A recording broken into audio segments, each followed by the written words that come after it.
Est-ce que vous sentez qu'on va parler beaux livres dans cette vidéo ou pas? La pile est plus haute que moi.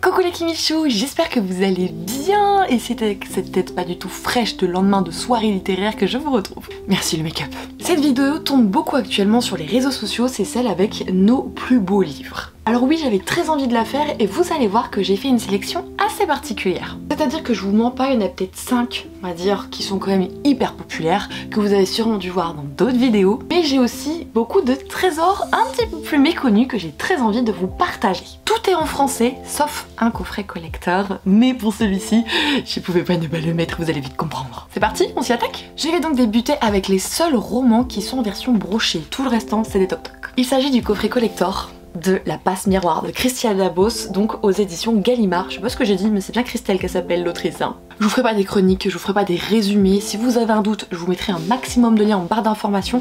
Après, qui dit collector souvent dit tirage limité, donc c'est fort possible que c'est très difficile pour certains de s'en procurer. C'est une des sagas que j'ai lu le plus rapidement, une des sagas que j'ai vraiment défoncé très vite une fois que je suis arrivée un petit peu dans cette sphère littéraire. Et du coup, le coffret se compose des 4 tomes de La Passe Miroir, mais aussi du coup d'un petit bonus. La personne qui s'occupait du design en réalité est la même que les couvertures que l'on connaît classiquement de La Passe Miroir. La particularité en fait c'est juste que les livres ils sont comme ceci, donc un petit peu plus petits, mais en plus de cela ils sont du coup neutres, il n'y a donc pas de couleur. Mis à part cela c'est exactement les mêmes dessins sinon que vous retrouvez pour les versions brochées. Mais je tenais à montrer ce coffret parce que tout le monde montre l'édition Toc-Toc Collector et je suis d'accord, mais ce genre de pépite vraiment c'est quelque chose. On va donc s'attaquer à cette monstrueuse pile qui est presque plus grande que mon avenir je crois. Le premier que je pioche, il sort aujourd'hui, normalement si je tiens mon agenda comme il le faut, puisqu'il s'agit d'un titre des éditions Rajo, à savoir le premier tome de la duologie 6 couronnes écarlates de Elisabeth Lim. J'ai vraiment un énorme coup de cœur pour le roman,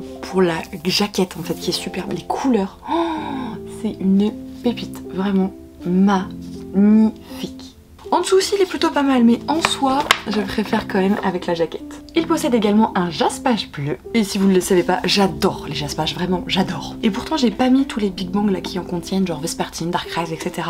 J'ai vu qu'ils étaient un peu dans toutes les vidéos, donc je ne les ai pas mis, mais le cœur y est. On a même des entêtes de chapitres avec des grues en fait qui correspondent aux frères de notre protagoniste principal.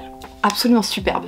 Alors celui-ci vous allez voir qu'il est beaucoup plus simple que les autres, mais il a un charme je trouve. Ce sont en fait les romans de la maison d'édition Hurlevent. Ici c'est celui-là de Nora Lake, à savoir Des cendres sur tes mains. La ligne éditoriale de cette maison d'édition c'est simple, ils sont tous en édition Toc-Toc comme ceci. Et en fait à chaque fois vous avez donc le titre, vous avez des éléments en rapport avec le roman. Et vous voyez par exemple ici, c'est toujours comme ça que ça fonctionne au niveau du dos du livre. Et c'est superbe, enfin moi j'adore, voilà. En soi dans le roman il n'y a rien d'extraordinaire en termes de mise en page etc, c'est quelque chose de vraiment très classique. Après c'est une qualité de livre qui est incroyable, le papier il est très doux, il n'y a pas de transparence, on est sur une typo top, une grosseur de typo vraiment top aussi. En plus de ça quand vous participez en fait aux précommandes vous avez toujours les marque-pages qui vont avec. Et également à chaque fois ils font appel à un illustrateur pour pouvoir justement reprendre un petit peu les éléments du décor.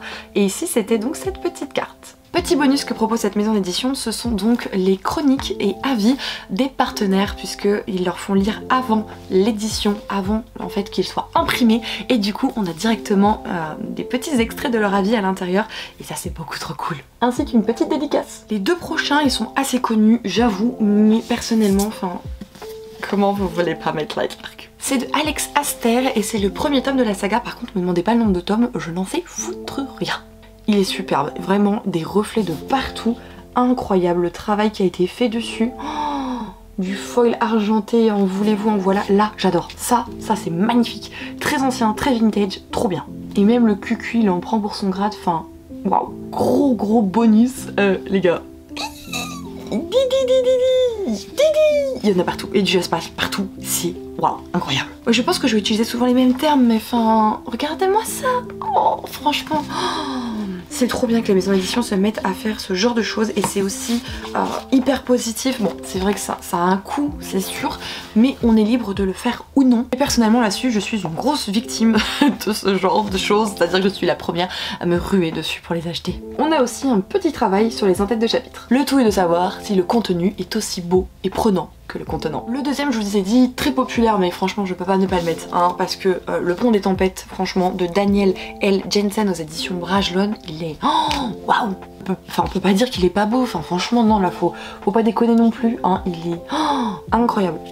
Et puis le jaspage, enfin on se dit ouais, classico-classique, boum, mange-toi ça. Et oh là là, c'est de toute beauté. En prime, bah, le collector il est quand même franchement pas mal. L'envers de la dose jaquette, bah, c'est en fait la map de cet univers. Et genre l'illustration là, on en parle 2 secondes ou pas? Ah, ça c'est du talent, enfin c'est juste du génie quoi. Même ça c'est beau, enfin ça sert peut-être pas à grand chose mais c'est beau quand on arrive là, on se dit waouh c'est super joli. Pour moi je pense que c'est le plus beau qui a fait Brajlon, sincèrement, il est incroyable. Et la qualité franchement, même si voilà ça fait mal, c'est 28 € quand même, qu'on se le dise, bah, on sent qu'on met 28 € dans quelque chose de qualitatif quoi, vraiment ça se ressent. Ensuite, je vous propose des éditions collector aux éditions Bookmark. D'ailleurs, je pense, et je vais essayer de m'en acheter d'autres au pop-up qui proposent ce week-end à Paris. J'ai donc les 3 premiers tomes de la saga Les Contes Oubliés. C'est de Isabelle Lesteplume. Si vous vous posez la question en termes de lecture, vous pouvez les lire dans l'ordre que vous voulez, il n'y a pas de problème. Et ce sont donc des réécritures de contes avec des homoromances. Ici, on a Le Prince Cygne. Oh là là, mais qu'est-ce qu'il est beau! C'est Emma de la Bouquinade qui disait ça et je suis assez d'accord, c'est dommage qu'il y ait ça. Alors je comprends que cela fasse partie de la ligne éditoriale, mais ça aurait été tellement beau que ce soit dans le prolongement, enfin franchement ça aurait été quand même beaucoup mieux. À chaque fois à l'intérieur vous avez une double page hyper belle, hyper florale, enfin c'est totalement mon style ça. Une mise en page absolument pépite, vous voyez qu'il y a un sacré travail, enfin franchement là-dessus, Bookmark quand ils ont décidé de faire des collectors, ils sont pas allés avec le dos de la cuillère franchement. Et en plus de ça, vous avez à chaque fois au début et à la fin du roman, des papiers calques les gars, genre, mais vous voyez ? Genre, c'est transparent, genre c'est du calque, c'est trop beau. Ensuite vous avez Le Prince au Bois dormant, donc réécriture de La Belle au Bois dormant, tout simplement, toujours avec cette tranche là que ça va pas. Franchement trop beau. Les fleurs en violet comme ça. D'ailleurs je crois que je vous ai dit une connerie, hein, le papier calque il est que au début, mais il est quand même là, hein, donc c'est important de le souligner, voilà. Et pour terminer, il y a La Sirène aux écailles d'or, donc réécriture de La Petite Sirène, le trident, oh là là c'est super beau. Ah, et quelque chose de très floral, très nature, très environnemental. Et le papier calque, trop beau. Oh là là, trop beau. Clairement ils sont pas donnés, il faut compter 30 € pour ce genre de roman chez Bookmark, mais on sent qu'ils ont mis du cœur, enfin franchement il est très beau. Vous avez même en plus de ça, vous savez tous les petits marque-pages là, hop comme ça, les petits fils, j'arrive plus à parler, ça. Alors oui il n'y a pas de dose jaquette, c'est vrai, mais c'est quand même des œuvres d'art. Et un petit jaspage, ce serait pas de trop. Moi de toute façon je veux des jaspages partout, c'est un truc que j'aimerais avoir partout. Alors celui-ci, ça va pas plaire à tout le monde, mais moi je vais vous expliquer ce que j'aime. J'ai pris en exemple le tome 1 des éditions collector des Étoiles de Nos Aides, donc de Sophie Jomain, et ici c'est aux éditions Pygmalion. Alors l'extérieur vous allez me dire il est assez simple, vous avez juste du foil ici, etc. Sachez qu'il pèse lourd, hein. Je viens de le prendre par rapport aux autres, franchement il pèse très lourd. Et en fait ce que j'aime dans cette édition collector, c'est que c'est tout illustré, tout avec une mise en page spéciale. Je pense vraiment que c'est le genre d'ouvrage qui n'ira pas à tout le monde, qui sera plutôt pour ceux qui ont adoré la saga, qui ont eu un coup de cœur, genre comme moi, qui ont déglingué les livres audio, et du coup après bah, je me suis procuré ces éditions collector qui sont vraiment super belles. Donc oui, il est peut-être un petit peu plus simple à l'extérieur, il s'est pris des pets en plus, le mien c'est super. Mais il n'empêche que son contenu par contre, le travail édito, génial. Celui-ci aussi vous avez dû le voir un petit peu, mais c'est pour son originalité que je l'ai pris, c'est l'édition collector de Sorcery of Thorns de Margaret Rogerson aux éditions Brajlon, collection Big Bang. Donc la couverture, franchement, très belle, cette ambiance bibliothèque, librairie, enfin c'est vraiment tout ce qu'on aime quoi en tant que lecteur. En dessous ça reste sympa, mais en fait la couleur, c'est pas la couleur qui me gêne, enfin là ça fait vachement pétard à la caméra. C'est plutôt le fait qu'on voit presque rien de ce qui est écrit, je sais pas si vous allez en apercevoir, ça c'est dommage. Par contre ce que je kiffe franchement, c'est le travail sur la tranche, c'est-à-dire que en fait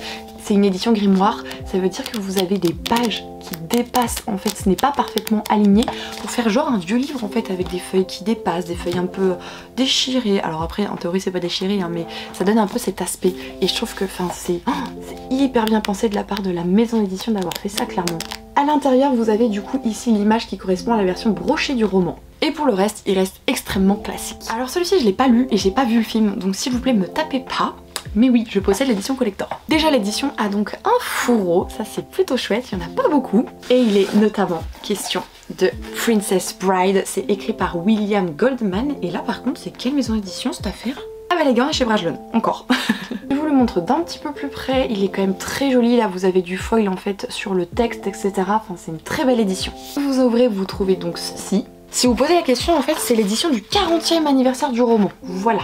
Il est également muni d'une carte. Enfin, c'est une très belle édition et il faudrait peut-être que je pense à la lire, mais en termes de prix, elle est un petit peu plus coûteuse, elle est à 34 €. Je poursuis avec un roman de l'univers Grishaverse. Pour ceux d'entre vous qui sont un petit peu puristes de tout ça, j'ai pris en fait Le Chant des Ronces. C'est donc en fait un recueil de contes de Leigh Bardugo qu'elle a créé dans cet univers. Bon, déjà, je trouve que l'objet livre est très très beau. Enfin, c'est teinte de turquoise, de vert d'eau, avec du coup du foil ici. Enfin, franchement, c'est très très très beau. On peut pas le nier. Pour moi, le plus intéressant, ça reste l'intérieur. Vous avez une mise en page assez particulière et colorisée pour chaque conte en fait. À chacun d'eux correspond un travail particulier, un graphisme particulier. Et ça, oh, je trouve que punaise, c'est une trop bonne idée. Avec en plus, vous avez vu, certaines fois, vous avez des illustrations en pleine page, genre à la fin d'un conte. Enfin, c'est ouf. Enfin, waouh. Ah, ça c'est très beau, très beau. Dans la même veine, j'ai envie de vous présenter comment le prince Cardan en est venu à détester les histoires de Holly Black aux éditions Rajo. La Dose Jacket, par contre, j'adore. Franchement, le style, j'étais trop contente quand la maison d'édition a repris la même couve parce que waouh. Le livre en lui-même, il reste assez simple, c'est-à-dire que là, vous avez une impression, ok, mais après, c'est quelque chose d'assez sommaire. Mais ça reste quand même très beau. Quand on ouvre, ça se présente ainsi. Et en fait, il faut savoir que ce roman est entièrement illustré. Et vous feuilletez encore un petit peu les pages, mais je voulais vous montrer, genre... ce portrait du prince Cardan. Non mais... On est parti pour une petite présentation. Franchement, il y a des... Oh là là, il y en a certaines. Oh, regardez ça. Oh là là, ça se tapait les fesses par terre. Franchement, incroyable. Je trouve ça incroyable. D'ailleurs, c'est la seule chose qui me reste à lire de l'univers, si jamais vous voulez être au courant de cette petite news. Mon objectif, c'est de le lire avant ce week-end, puisque samedi, je rencontre l'autrice. Donc si je peux avoir tout lu, ça peut être quand même chouette. Je vais ensuite vous parler d'une autrice auto-éditée qui se nomme R11 d'Or et je possède 3 de ses éditions collector. Et non, je ne l'ai toujours pas lu, donc je ne peux pas vous parler de sa plume. Je possède l'édition collector intégrale, donc c'est L'Ours et la Renarde. Elle est comme ceci, c'est franchement... c'est incroyable. Il y en a beaucoup qui sous-cotent l'auto-édition, mais regardez-moi ça, les auto-édités sont clairement capables de faire des objets livres incroyables. Et il a un chasse-page. Regardez-moi ça, il est trop beau. La particularité de l'autrice, c'est qu'à l'intérieur, par exemple, elle met toujours en couleur, en fait, l'illustration de la version brochée. On a de temps en temps quelques images en couleur qui se glissent à l'intérieur, et d'autres en noir et blanc. Le premier que j'avais pris d'elle, c'était celui-ci, c'est Par le fer et le feu. Il est... je sais pas si vous allez vous en rendre compte, là, le dégradé de couleur, là, le dessin entre le squelette, le cœur, les épées, enfin... Là, c'est beau. Ça, dans une bibli, c'est hyper beau. Voilà, je... meurs. Tout pareil, vous avez donc la couverture de la version brochée. Et après pour celui-ci on s'arrête donc là dans son originalité. Et il y a également du coup le premier livre de sa saga Masques et Monstres, donc Magie d'artisan. Et lui les gars il est... Ça c'est de la pépite. Vous voyez tout ça c'est du foil argenté depuis tout à l'heure, enfin... il est incroyable. Je ne suis pas du tout sponsorisée par l'autrice ou quoi, mais si vous le souhaitez, allez voir sur Ulule, elle a une campagne actuellement en cours pour l'édition du deuxième livre de cette saga et on peut se procurer notamment encore celui-ci. Et le deuxième, il va avoir un jaspage parce qu'il a explosé les plafonds en termes de soutien Ulule, donc je sais qu'il va être assez spécial. La couverture du roman broché, toujours quelques illustrations couleurs. On a même une map en plein milieu du livre. Et pour terminer, en fait, à la fin, elle nous a mis un bestiaire illustré. Il y a quand même de la page, hein. Je vais vous montrer un ou deux exemples, mais après, je vous laisserai découvrir par vous-même si vous souhaitez vous l'acquérir. Et lui, il me fait trop penser à un Sombral, c'est abusé. Pour les amoureux des beaux livres, puisque je ne peux pas vous parler de la plume de l'autrice, bien sûr, franchement, n'hésitez pas à aller voir ce qu'elle fait, parce que vous avez vu, on est sur quelque chose de très qualitatif. De très beau, vraiment. En tant que collectionneuse, c'est waouh. J'ai ensuite décidé de glisser mes deux plus beaux de Saxus. Je me suis limitée à 2. J'ai pris le tome 2 de From Blood and Ash de Jennifer Ellermann-Trott. Alors déjà la couverture, le style un peu épuré mais en même temps qui fait clairement le job avec ses couleurs très claires mais en même temps avec du doré. Bon ça me correspond beaucoup. Mais alors ça... ah oui, on est très bien, on est vraiment très bien. Et il est incroyable, enfin je sais pas ce que vous en pensez mais... oh là là. Pareil quand on l'ouvre, enfin... ah cette illustration ici elle est super belle. Enfin, je le trouve divin. Il possède également une petite map. Et après, sinon, il a rien de spécial. Et mon deuxième chouchou, c'est celui de J. Christophe, l'Empire du Vampire. Il est à tomber. On est clairement dans une ambiance avec un esprit très gothique, très dark, très sombre, mais... oh, ça se passe de commentaires, je crois. Et le pire, pour ceux d'entre vous qui ne l'ont pas vu, mais le pire, c'est ça. Vous avez vu les détails? Non mais les détails, enfin c'est tout fin, c'est hyper précis, il est... Même ici, il est trop beau. Et en plus, en fait, la dose jaquette, elle est réversible, c'est-à-dire que de l'autre côté, vous avez la version brochée. Alors il existe encore une autre édition collector, c'est quand on s'est déplacé pour voir l'auteur lorsqu'il a fait une tournée pour des dédicaces, donc moi je ne la possède pas. Je vais même pas montrer le cul du livre, même le cul il a quelque chose, enfin ils l'ont pas fait pour tous, hein. Le cul et une jaquette réversible, ça a été vraiment petit à petit. Quand on l'ouvre, on tombe sur la map direct, en plus les couleurs de la map, trop beau. On a même parfois des illustrations, enfin je trouve que De Saxus a fait un travail de ouf sur ce roman. Et une petite deuxième pour la route, voilà, oh là, c'est divin. Que vous comprenez pourquoi lui c'est mon top 1 chez De Saxus. Avant-dernier, avant mon plus beau de tous, je l'ai pas beaucoup vu passer et pourtant c'est un brajlon, donc en vrai il aurait pu, c'est celle qui devint le soleil de Shelley Parker Chan et en fait vous voyez vous avez du foil rouge partout sur le dragon. Oh, mais moi je trouve ça super beau, enfin, il pète hein, c'est vraiment coloré mais c'est magnifique. En plus de ça le jaspage, enfin oh là là là là là, c'est magnifique, il pareil en haut, pareil en bas, enfin trop bien. Regardez-le moi en dessous, enfin oh, il pète hein, bon il a rien au cucu mais oh, il pète. Et même la dose jaquette, enfin ils ont repris le schéma du dragon avec un peu les mêmes couleurs, les mêmes symboles, enfin j'ai le doigt sur sa gueule mais oh là là là là. Donc tout ce qui est symbole etc c'est repris en fait dans cette même double page. Et en soi le texte il reste assez classique, par contre c'est le genre de livre qui va pas être évident à lire. Vous voyez la mise en page, c'est très blocos, c'est petite typo, ça peut faire mal vite aux yeux. Et le dernier, j'ai pris le Graal pour le dernier, c'est le seul qui est en anglais mais je l'ai lu en français donc j'ai le droit. Il s'agit de l'édition collector du Faiseur de rêves que nous a concocté Lee J. Crate. Ah, on a un fourreau. Voilà, je perds mes mots, je perds tout. Et les romans les gars, enfin vous voyez, jaspage argenté pour les deux. Je regardais si ça spoilait, non ça spoil pas, c'est cool. Hop, donc ici vous avez Laszlo, le personnage principal de l'intrigue. Regardez-moi ça, c'est Désolation, c'est trop beau. Ouais je sais le nom ne paye pas de mine, Désolation, mais c'est une ville qui a du potentiel, croyez-moi. Et là ici vous avez donc le deuxième personnage principal, à savoir Sarai, et oh, c'est trop beau. Particularité en fait à l'intérieur, donc là vous avez en plus des images qui sont différentes au début et à la fin de chaque tome. Mais en plus de ça, bah, c'est dédicacé avec une illustration. En fait tout le long du roman, vous avez l'autrice qui a rajouté des notes partout. C'est waouh, c'est une expérience de lecture qui doit être incroyable parce que bah, moi je lis pas l'anglais, vous voyez bien, et bah, forcément ça complique un peu les choses. Je vous dis qu'il y en a partout et là j'arrive pas à vous en trouver, j'abuse. Mais c'est vrai que quand on lit en anglais, quand on a adoré avoir des petits clins d'œil, enfin regardez comment c'est fait, mais je trouve ça absolument incroyable. À la fin du tome 2, elle nous a même laissé un petit mot avec un petit code à décrypter, etc. Enfin, trop bien. Pareil donc pour le tome 1, comme je vous disais, vous avez des couvertures différentes au début et à la fin, enfin des couvertures, des illustrations du coup. Pépite. Alors, je suis très fière de posséder ces éditions. Voilà. Je suis en train de me dire qu'il y en a deux que je vous ai pas sortis, mais ce sont des pépites, ce sont des livres qui coûtent tellement cher, je vais vous les montrer quand même. J'avais toujours dit que je ferais une vidéo dédiée et en fait je l'ai jamais fait depuis le temps, donc je vais vous les montrer. Ce sont des éditions très spéciales de Harry Potter. Voilà. Je vous présente donc Harry Potter et la coupe de feu. Ils sont très lourds. Voilà la bête. Oh, dans son fourreau, parce que c'est pas fini. Ça c'est un de ceux les fourreaux. Il est pas là. Voilà.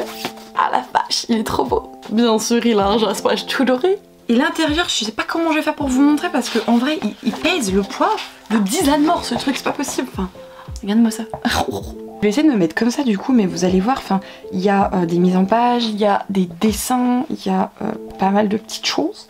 Vous allez voir, ouh, par exemple. Voilà, ça c'est de l'édition collector les gars, il n'y a pas d'autre mot, hein, on est d'accord. C'est de la foutue édition collector. Oh ça, Dumbledore. Oh là là, elle est trop belle celle-là. Et voici en plus le bonus qu'il y avait à l'intérieur. Ouais, du collector. Et j'en possède donc un deuxième. On est donc ici sur une couleur plutôt bleu canard, il y en a qui disent vert canard, moi je dis bleu canard, mais chacun dit comme il veut.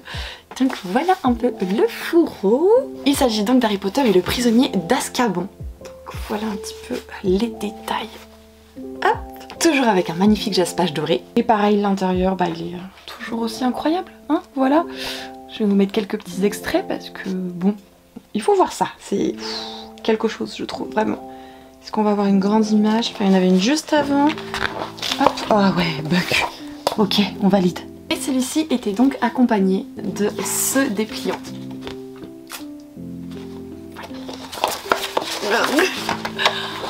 Oh là là, c'est... Oh,